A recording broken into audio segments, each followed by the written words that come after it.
La Cité des Anges. Hollywood. Los Angeles. Les Lakers d'un côté. Les Clippers de l'autre. Tadadam. Palm Beach. Wow. Venice Beach. Venice Beach. Compton. Enfin. South Central. Tout à fait. On se pose. Baron Davis représente. Tout à fait. Tous les copains de la TES, de la Cité des Anges de Los Angeles. On s'installe peinard. Non, nous n'avons pas prévu de foutre le feu à cette magnifique ville qui est Los Angeles. Ah non, pas encore. On a juste prévu, avant qu'Alex prenne l'avion, de se faire un petit apéro parce qu'on se posait la question suivante. Alors, on va parler évidemment de ce qui s'est passé cette saison. Pour ceux qui l'ont déjà vu, notamment récemment, on a fait une petite vidéo sur les Lakers en disant « Ouais, c'est quoi le plan un petit peu pour essayer justement de préparer cet été ?» Mais on se disait en off « Mais attends, mais c'est... En fait, c'est qui est plus... c'est qui est plus attractif entre les Clippers et les Lakers à Los Angeles? Qui, quand tu abordes là les prochaines semaines, les prochains mois, la draft, la free agency, chez qui t'as vraiment envie de signer en fait? Souvent, quand on dit, quand on parle d'un gros agent libre, par exemple, des fois on dit ouais, lui il a envie d'aller à Los Angeles. Dans un gros marché. Non mais par exemple, quand on parle de mecs qui ont envie d'aller à Los Angeles, très souvent, c'est sous-entendu aux Lakers. Tu vois? Non mais c'est vrai. Bien sûr. Alors que là, en fait, on peut commencer à se poser la question. Il y a déjà eu, notamment Kawhi Leonard, quand il expliquait qu'il avait super envie d'aller à Los Angeles, il expliquait bien qu'il n'avait pas envie d'aller jouer les lieutenants de LeBron. Jimmy Butler. Clairement. Jimmy Butler, il a dit ça aussi? Dans la liste, pas mal de joueurs dont tu as parlé là, des joueurs qui en fait annoncent qu'ils ont envie notamment de bouger et qui mettent les Clippers dans leur liste. Dans leur liste. Et donc ça, c'est pour plusieurs raisons. C'est qu'il ne faut pas oublier que les Clippers sont à Los Angeles, que Steve Ballmer a des moyens démesurés et qu'il a bien l'intention de pousser tout le monde et d'avoir sa propre salle pour ses Clippers dans pas si longtemps que ça finalement. De toute façon, on va le faire point par point. Tu vois? Et donc du coup, l'attractivité des Clippers... elle est en train de monter bien comme il faut. Ouais, pendant que celle des Lakers... c'est tatillon. Et justement, on va voir, on a pris quelques critères, quelques petits thèmes sur lesquels on veut bien vos avis, évidemment. Juste pour rappeler la situation, au moment où on tourne, les Clippers sont en passe, sauf cataclysme, d'aller en play-off et d'être donc la seule équipe de Los Angeles. C'est pas encore mathématiquement fait. Voilà. Mais ça commence à sentir très bon. Il y a quand même 5-6 victoires de différence avec les Kings, donc normalement ça va être géré. Et donc pendant ce temps, les Lakers regarderont les play-offs à la téloche. Mais on sait aussi que la façon dont on aborde, t'inquiète, fais-toi plaisir, la façon dont on aborde à Los Angeles cet été, ça dépend hein, quand on est fan de telle ou telle franchise. Et donc justement, on va se mettre un petit peu dans la peau de Jimmy Butler, Kawhi Leonard, ces gars-là, et se dire attends, quand je regarde la fiche profil complet, on fait un petit comparo là. Vas-y, on fait un petit comparo. Point par point, exactement. Comparo. Genre, t'es Kawhi Leonard ou Jimmy Butler, et les deux équipes viennent te voir le 1er juillet. Boum, qu'est-ce que tu fais? Et te foutent le max sur la table. C'est ça. Qu'est-ce que tu fais? C'est ça. Tout à fait. Donc, les petits points, on va commencer par le premier. C'est notamment le téléphone de Léonce qui sonne. Tout à fait. Ça, c'est le premier point. Le deuxième, c'est celui... Non, le premier, évidemment, c'est l'effectif. Parce que oui, quand tu regardes ces stars qui ont envie, notamment à Los Angeles, il y a le marché, c'est très bien, mais tu as aussi envie d'être compétitif. D'un côté, Lakers, il y a LeBron James. On se fout de sa gueule, on le critique et tout. Tu peux jouer avec un des meilleurs joueurs au monde, ça va. Oui, en plus, cette année, je sais que les gens vont dire oui, c'est juste des stats et tout. N'empêche que la ligne de stats, elle est bien sérieuse pour un type de 34 piges. Et puis, il va avoir tout un été de repos, donc l'autre, quand il va revenir vénère, en plus. Ouais. Donc, tu peux te dire quand même... T'as peut-être envie de jouer avec un des meilleurs joueurs de l'histoire. Plus...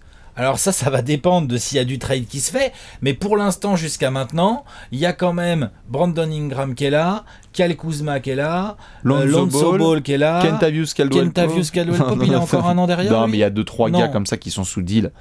Et après, tu sais que les Lakers vont réussir à trouver du role player, du playmaker, du minimum vétéran pour foutre autour. Bien sûr. Voilà.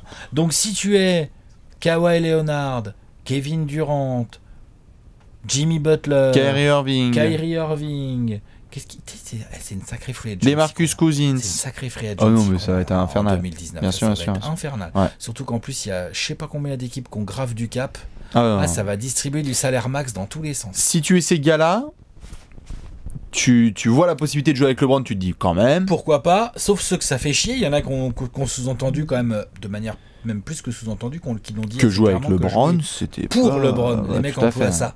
C'est pas avec, c'est pour. Bon, ils ont pas dit pour, mais. Non, mais tu vois mais comment on a la même VOSTFR. Mais tu vois comment ils le disent. Genre, moi, faire le lieutenant de LeBron, ça me saoule. Ouais. C'est-à-dire que récupérer 0% de laurier et en fait être pointé du doigt dès qu'il y a des défaites, j'ai pas prévu ce parcours-là. Voilà.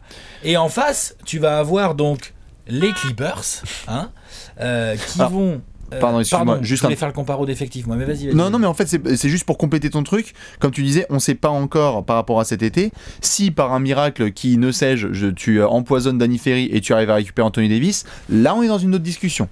C'est-à-dire que si tu as LeBron James plus Anthony Davis, oui, tout à fait. Non, des Lakers.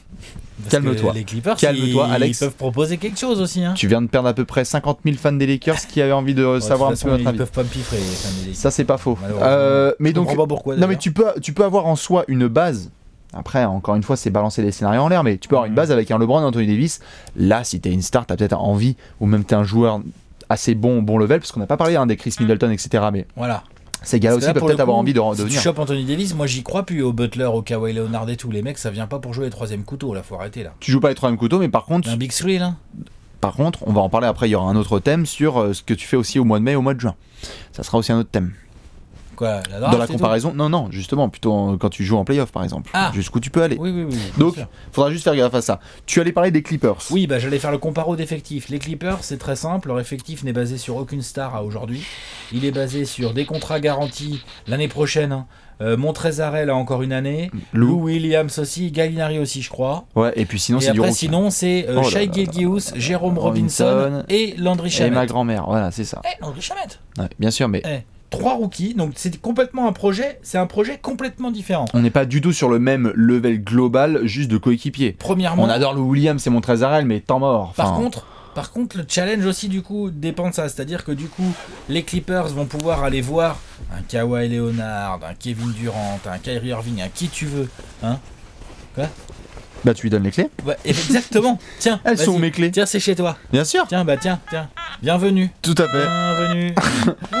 T'aurais jamais dû lui donner ça, Léon. Putain, il va me faire chier pendant toute l'émission. Voilà. Non mais tu vois, genre.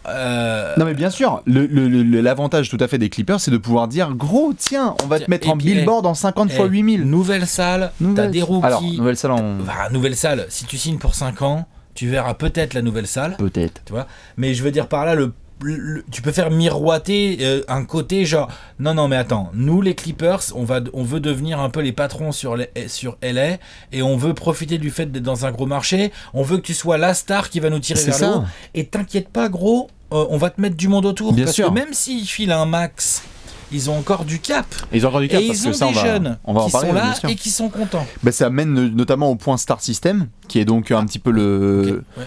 Tu voulais faire le comparo au global et un peu le... Alors, oui. Alors juste, je fais... Mais oui, on peut faire dans un autre parce qu'il est en dessous avec coach et manager. Ah bah très bien, vas-y. Comme ça, on va tout faire. Vas-y. Mais donc le Star System, pour compléter un petit peu cette histoire d'effectif, c'est comme tu disais là... Quoi ? Si t'es une superstar, t'as plus envie d'aller aux Clippers quand même. Superstar, genre en mode je suis un franchise player. KD, Jimmy. Ouais, pour moi, oui. Sportivement, oui. À contrat même égal, business. À max égal, sportivement et même en termes d'exposition, oui, je pense. Quand même. Hein. Mais tu joues pas avec les mêmes coéquipiers. Donc disons que pour l'effectif, si on devait trancher un petit peu l'effectif à jour d'aujourd'hui, quand tu débarques le 30 juin, quand même avantage Lakers. Parce que t'as LeBron, quoi, juste terminé. Il y a beaucoup de gens qui blasphèment, genre LeBron, Lou Williams. Oui, non, les gars. Calmez-vous, s'il vous plaît. Enfin, je veux dire, LeBron avec un full été de tournage pour pouvoir revenir en pleine forme. Clair que LeBron avec la saison qu'il fait là, qui numériquement est bonne, mais qui en termes d'image et de résultats sportifs est dégueulasse. Il va revenir, tout à fait, il va revenir vénère, mais en plus on a tendance à sous-estimer ce qu'il est, même s'il est en train de vieillir, on voit des choses du genre oui, mais bon, est-ce qu'il est vraiment encore top 10 de la ligue et tout. Oui. Doucement. Non, calmez-vous. Attendez que la bête soit morte avant de chier dessus, parce que pour l'instant, il est encore là. Tape pas sur l'ambulance, putain. Non, puis même, il est encore là, quoi. Star System, avantage plutôt Clippers si tu regardes le Super Star System, c'est-à-dire la capacité à se ramener tout de suite à un entretien et à dire à un gars, voici les clés de la fucking baraque. Voilà. Alors que si tu vas à ce genre d'entretien, c'est LeBron qui ouvre la porte. Le mec, il est là, il fait... Alors... les Steve Ballmer et tout ça, les mecs, les dirigeants des Clippers. Enfin, alors là, il y a ton contrat max. Là, il y a les clés de la maison. Oui. Là, il y a les clés de chez Steve Ballmer. Tu viens quand tu veux, le frigo est open bar. Oui. Et là, vas-y, dis-nous avec qui tu veux jouer. Alors, on va voir ce qu'on peut faire. Tout à fait. Il y a ça aussi. Hein. Oui, juste une question par rapport à ça. Gardons quand même l'historique tout le temps en tête. La dernière fois que tu avais ça, c'était pour Blake Griffin avant de le transférer 6 mois après. C'est un peu différent comme contexte. Je sais très bien, et la plupart des joueurs le savent, mais juste rappelons ça parce qu'il y a quand même pas mal de mecs qui ont su que Blake, qui se ramène cet été-là, il y a un billboard avec lui où c'est en mode ouah, ton maillot il va être retiré, ça va être la teuf, tu vas être incroyablement mis en avant, changement de salle, tout ça. 6 mois après, faut faire attention aux joueurs qui peut-être vont se. Mais là, les circonstances sont un peu différentes. Le ménage a été encore mieux fait. Bien sûr. Et en plus, ils ont vraiment de la place dans le cap pour accueillir une autre star à côté d'un max. Oui. Et en plus, ils ont déjà des rookies. Et en plus, ils ont gratté des tours de draft. Ouais, donc, ils vont pouvoir continuer à construire. Tout à fait. Et en plus, tu as des Lou Williams pour le coup et des Gallinari qui tu peux garder, qui sont, pour moi, c'est des super lieutenants. C'est des très bons lieutenants qui n'ont pas besoin d'avoir la couverture médiatique. Expérience, joueurs fiables et tout. Ce qui nous mène justement au salary cap. Alors, au niveau des thunes, évidemment, 2 franchises, Lakers et Clippers, qu'on va énormément attendre sur cette free agency qui va être complètement bazinga. Ça va être le banzai.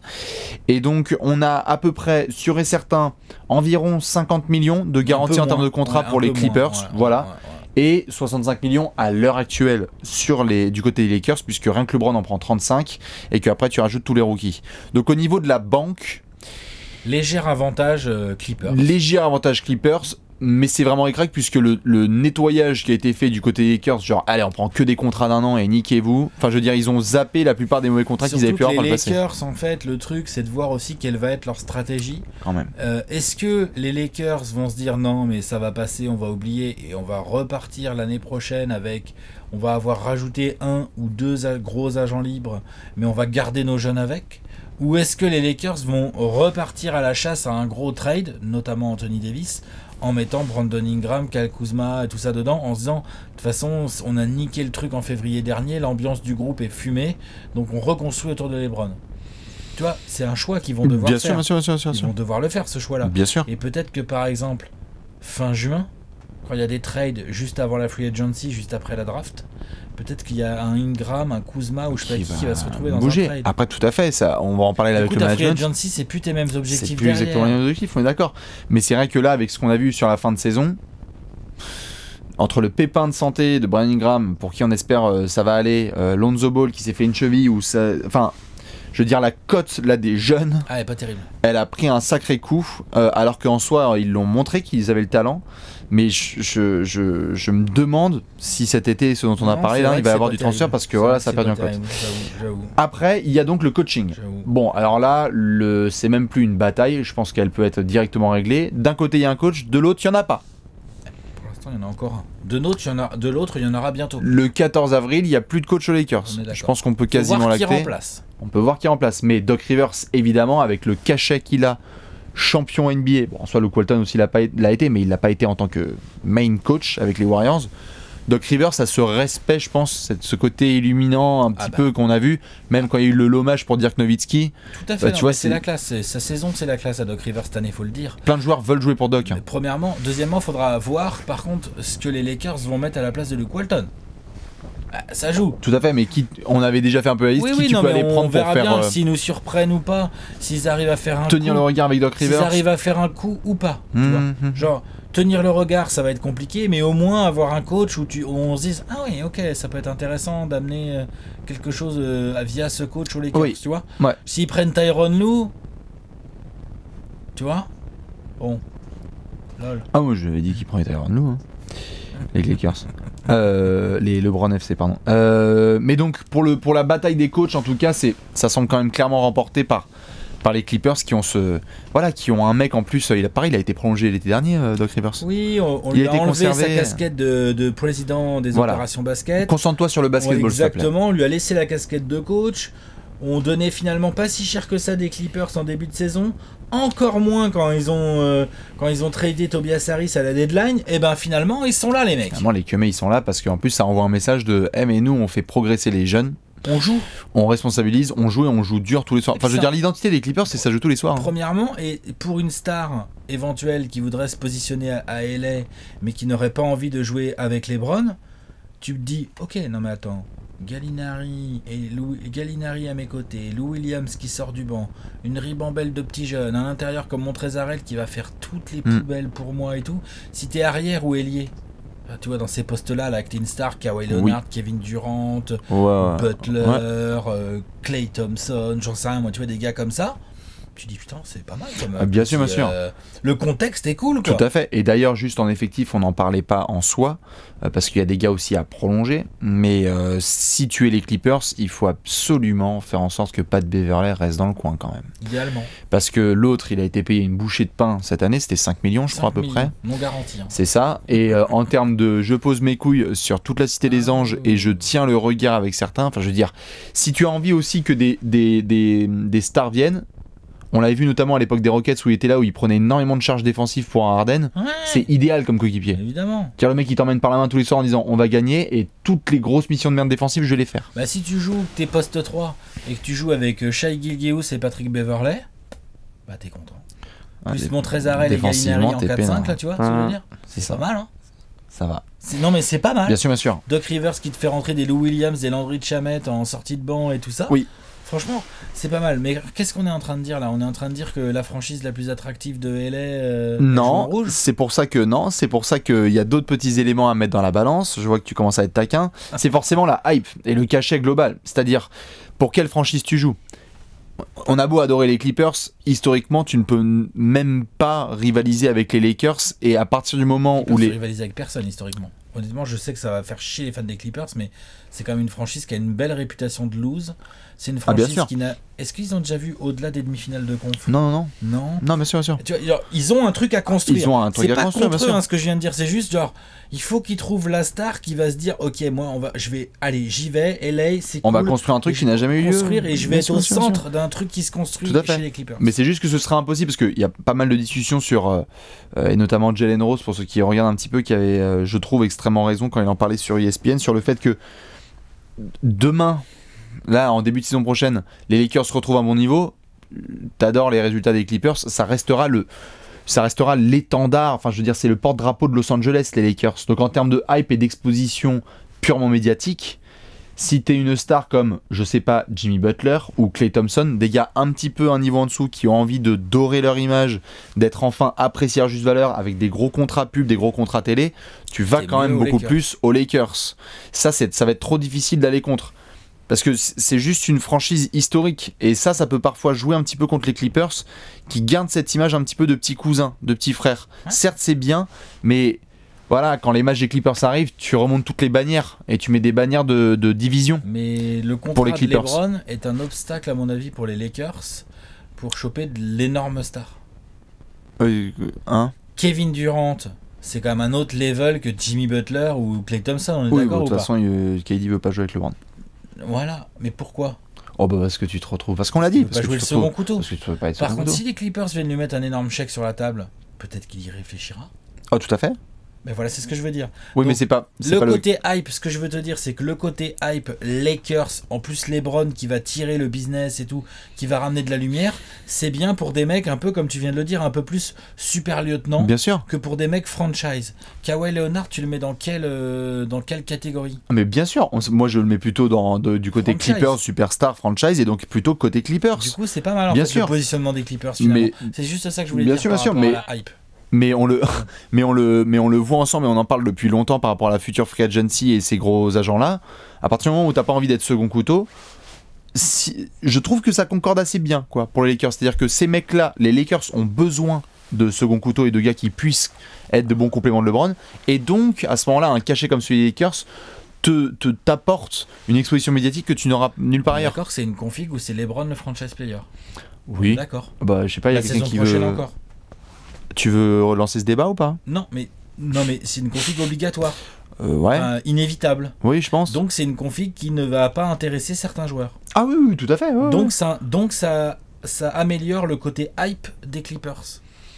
C'est une hype différente, mais ils apportent autre chose. C'est une fois que tu as signé que ça peut être une hype, mais en pré-signature, tu peux pas rivaliser avec les Lakers, quoi. Je veux dire, c'est Magic qui vient signer avec toi, avec LeBron.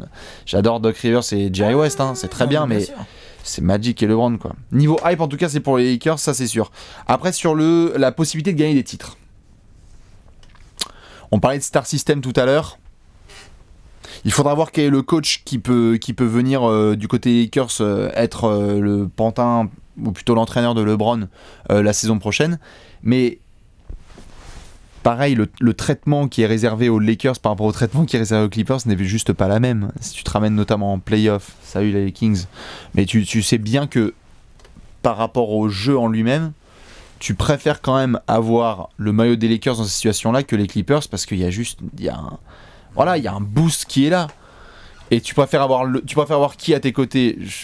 J'aime bien les Clippers, hein, mais tu préfères être avec LeBron au Staples Center des Lakers à domicile ou avec Kawhi des Clippers au Staples Center à domicile?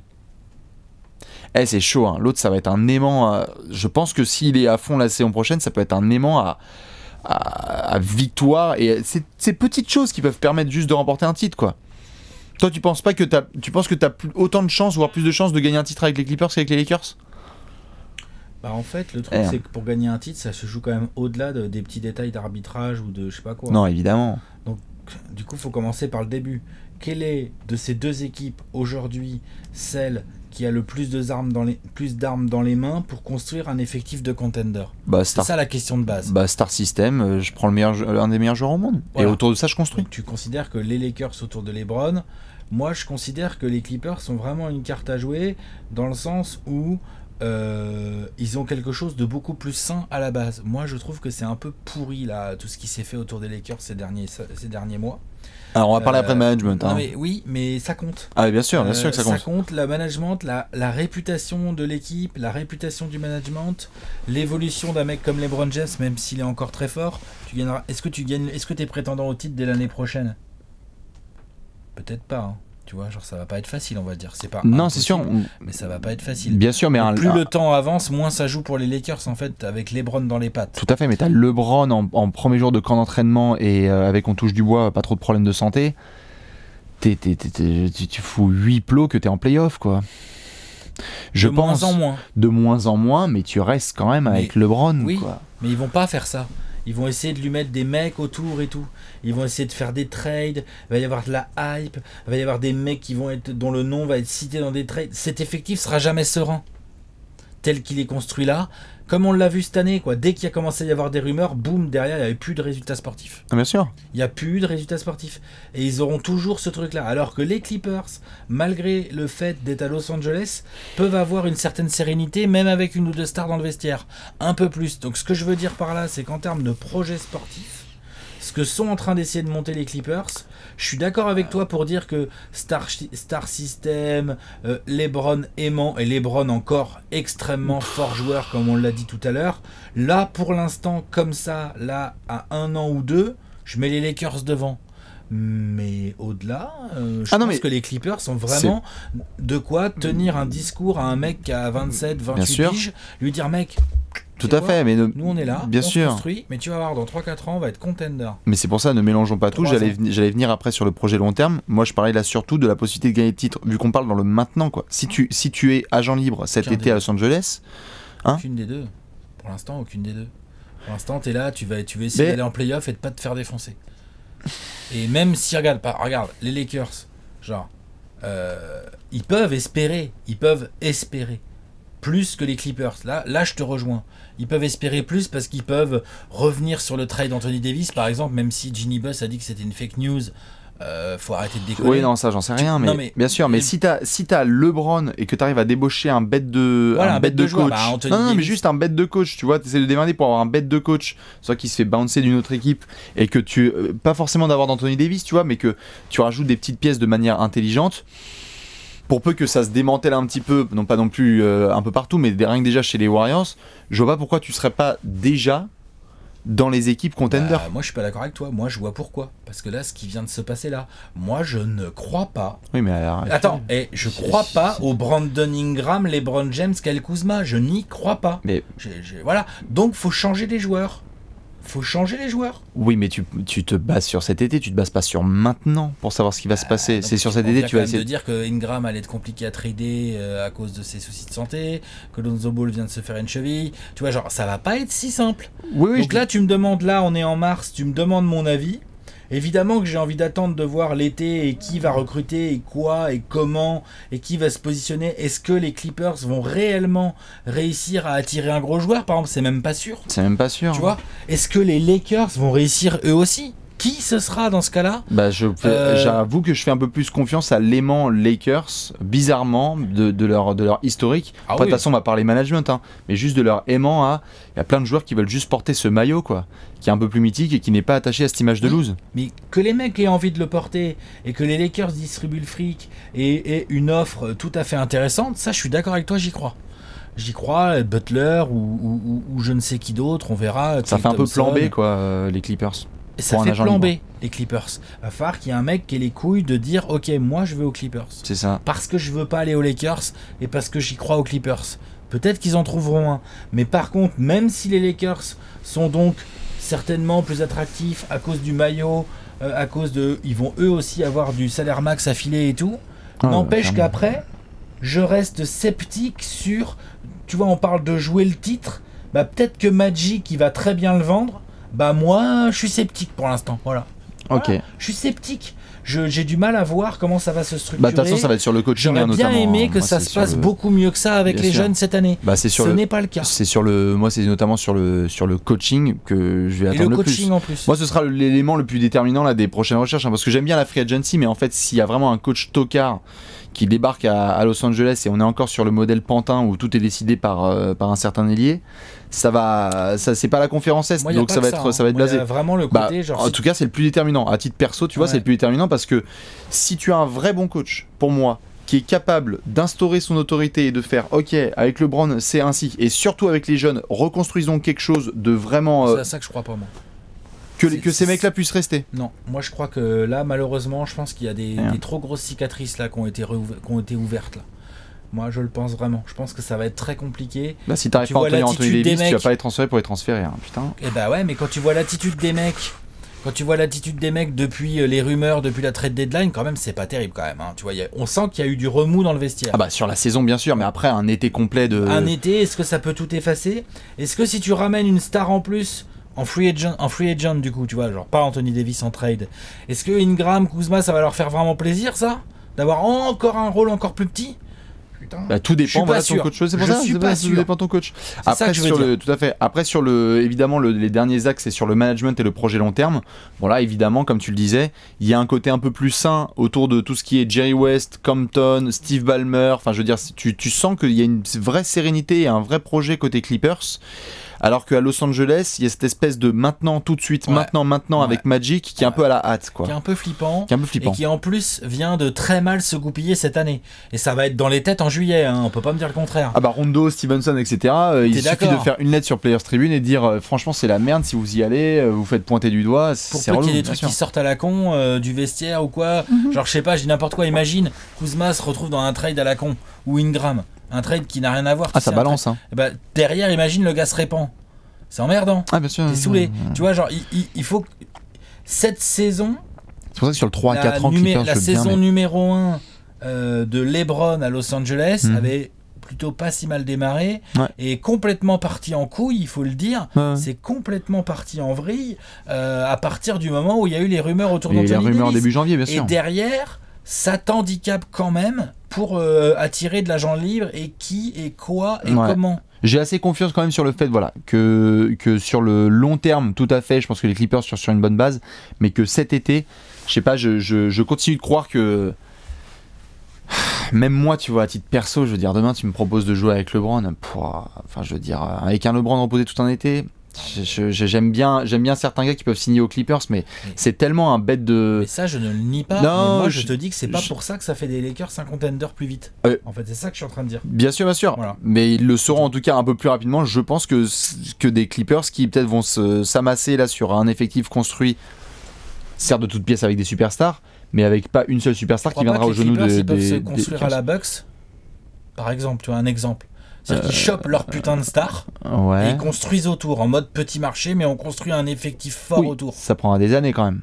Ah bah c'est ce que je viens de te dire, mais tu crois pas que c'est plus fiable finalement que sur le long terme que le one shot à la Lakers tous les ans, c'est un one shot, t'as l'impression qu'il n'y a pas de stratégie en fait. C'est un one shot tous les ans. Sur le long terme, je suis d'accord, mais j'essaie juste d'éviter de tomber dans les mecs ont signé LeBron 4 ans et on est tellement focalisé sur le day by day avec les Lakers qu'on oublie que les mecs ils ont un projet de 3 ans et donc la première année, qu'est-ce qu'on avait comme attente? Elle a bien mis du plomb dans l'aile de leur projet. Tout à fait, mais qu'est-ce qu'on attendait un petit peu de ces Lakers là cette saison? Personne ne les mettait en contender, ils sont pas contenders, alors certes ils vont pas en playoff, mais personne n'a dit qu'ils allaient en finale NBA cette saison, à part des non, mais c'est pas des fans. Ça. Si, en fait je mentionne parce que juste parfois on a l'impression certes qu'il y a eu du plomb dans l'aile, il y a eu des choses chiantes, mais cet été c'est un nouvel été. Cet été il y a changement de coach.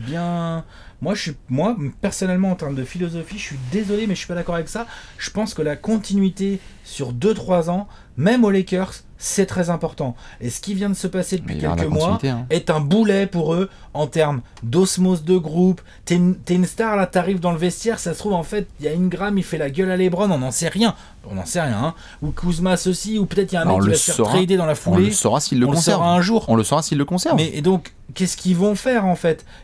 Ils doivent tout renouveler, repartir sur une base, juste ajouter un agent libre? Si oui, qui? Essayer de forcer le trade d'Anthony Davis. Donc tu pondères, je comprends. Maintenant, en fait, je pense que on a deux cas de figure très différents. On a d'un côté les Clippers qui, pour moi, n'ont pas le choix et doivent se construire petit à petit. Je prenais l'exemple des Bucks, mais c'est un exemple qui vaut ce qu'il vaut. Mais genre, soit par la draft, mais là, ils n'auront pas un pic de draft si élevé que ça, ou alors tu vas réussir à choper un agent libre. Je suis même pas sûr qu'ils vont aller petit à petit. Hein. Les Clippers quand je dis petit à petit, attends, je finis ma phrase, c'est genre, mettons, je dis n'importe quoi, gros forcing sur Kawhi, on sait qu'il va aller à Los Angeles, on sait qu'il n'est pas fan de jouer avec LeBron, tu lui mets le max et tu pries pour qu'il vienne. Mettons Kawhi dit oui. Du coup, tu as du Kawhi, du Gallinari, du Montrezarel, du Lou Williams qui sort de banc et pas mal de rookies. T'as une équipe quand même un peu sérieuse déjà en fait. Tout à fait. Et avec ça en plus, tu vas pouvoir aller draguer du second couteau sérieux. Bien sûr. Je sais pas moi, Chris Middleton ou on verra qui. Bien sûr. Tu vois, genre c'est pas vraiment petit à petit. Donc non, quand je dis petit à petit, c'est que même si tu fais ça, en termes de hype et tout pour aller plus loin, tu auras encore du retard sur les Lakers qui eux ont LeBron, le maillot, Magic et tout. Mais par contre, en fait, en 2-3 ans, tu peux avoir une excellente équipe. Et donc ce qui me fait peur à contrario côté Lakers, c'est que genre tu dis toi cet été ils peuvent, on verra, peut-être il y aura encore Ingram, Kuzma, Lonzo Ball et peut-être on va leur rajouter un agent libre qui va venir encore manger dans leur assiette. Comment ils vont réagir, on verra. Ou alors ils vont se faire trader, mais on parlait de leur cote qui n'est pas au top du top vu qu'Ingram a une blessure, et ainsi de suite. C'est quoi les vraies solutions des Lakers en fait cet été quoi? C'est pour ça que je pense là on est d'accord, c'est que sur le long terme le plan Clippers a l'air plus sain. Par contre, là où je pense qu'on est en désaccord, c'est que je crois que vraiment, si tu vises à 1 an, je rejoins les Lakers sur 1 an, en fonction du coach qu'ils prennent. Parce que tu joues avec LeBron. Moi, c'est ça mon problème. Ah, toi, tu prends ni l'un ni l'autre. Ouais. Pour moi, il n'y a pas de contender là-dedans. Pas pour l'instant. Après, ça se trouve, il y a une des deux équipes qui va faire tellement un été de ouf qu'on va être là, genre. Tu vas les rejoindre, peut-être. Incroyable et tout. Là, à l'instant T. Les Clippers, je pense qu'ils ont encore un peu trop de travail sur le groupe, et les Lakers, je pense que ce qui vient se passer là, mais pas en confiance, et je pense qu'il y a vraiment déjà pas mal de problèmes internes. Il y a un coach à trouver, il y a des jeunes qui savent pas dans quelle direction regarder, il y a LeBron qui joue en marchant. Enfin, tu vois ce que je veux dire, genre, il y a beaucoup de choses à mettre en route. Et ben les fans des Clippers et des Lakers, justement, dites-nous, ou même les observateurs, les fans de Sacramento, dites-nous. Surtout sur qui vous miseriez un petit peu cet été. Ça va être une grosse bataille parce que là en fait on s'y attendait pas forcément l'été dernier avec l'arrivée de LeBron que ça soit aussi potentiellement serré, mais ouais, on va peut-être avoir une grosse bataille dans la Cité des Anges sur les prochaines années entre Clippers et Lakers. Et ce qui va être hyper intéressant pour conclure un peu gentiment, c'est vrai que si tu as raison et que les Lakers se pointent en octobre prochain là, en septembre au camp avec un LeBron déter, avec peut-être un ou deux petits trades et un agent libre qui arrive un peu sérieux, et que ça se lance bien, qu'il y a un coach, ça fait beaucoup de si, mais bon, c'est le jeu, avec les Lakers, qu'il y a un coach un peu sérieux, qu'on respecte en tout cas, qui a débarqué entre-temps, et que les Lakers débarquent en début de saison avec une équipe qui joue, un LeBron déter, comme on a dit, qui s'est reposé pendant 5 mois. Moi, je suis chaud. Mais la hype, elle est là comme ça. En 2 minutes. Clac, et dans 2 secondes. Et effectivement, là où je vais te rejoindre, c'est qu'effectivement, si cette hype-là se met en route, t'as toute une histoire qui se construit tout de suite, en fait. Et du coup, t'es beaucoup plus rapidement contender. Tu peux, du coup, en étant malin, être tout de suite une équipe très sérieuse. En fait, tout de suite, parce que t'as déjà LeBron. Il va falloir toucher du bois pour les fans des Lakers, n'est-ce pas? Mais ouais, mais en même temps, c'est tout ce qu'on peut souhaiter. Bien sûr. Un petit Clippers-Lakers en playoff surtout. Moi, j'aimerais bien une série de playoffs entre Clippers et Lakers, ce serait pas mal. On prend rendez-vous pour 2020. Je suis fan. On vous attend évidemment dans les commentaires et on fait des bises. Ne vous entretuez pas trop entre fans des Lakers et des Clippers. Ciao, ciao. Bisous.